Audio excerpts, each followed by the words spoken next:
හරි ඉතින් ඇත්තටම අද හරිම සතුටු දවසක්. මගේ තීනයක් තිබුණා. මම දැක්කා ඔය සමාජ මාධ්‍යවල එහෙම ලොකු ලොකු දැවැන්ත චරිතවල ඒ පින්තූර ඇඳලා ඒ අයට තෑග් කරනවා.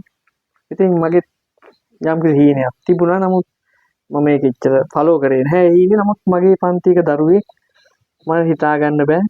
ඉතින් මේ දරුවගේ නම හිරුනි හංසනි කෝංගල අබේ මහා විද්‍යාලයේ මධ්‍ය මහා විද්‍යාලයේ ඉගෙන ගන්න 9 වසරේ ළමයි. මම දන්නේ මම සර්ප්‍රයිස් වුණා. සර්ගේ පින්තූර ඇත්තටම මම කියලා නෙමෙයි. මට හිතා ගන්න බෑ. හරිම සතුටුයි.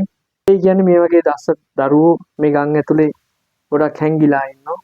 ඉතින් මේක නම් මට හරිම පුදුමයක්. මොකද මේ වගේ දෙයක් මට නම් කරන්න තියා හිතන්නවත් බෑ.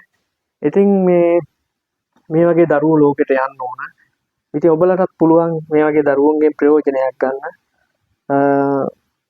මම අද මේ දරුවා රටටම හඳුන්වා දෙන්න කැමතියි.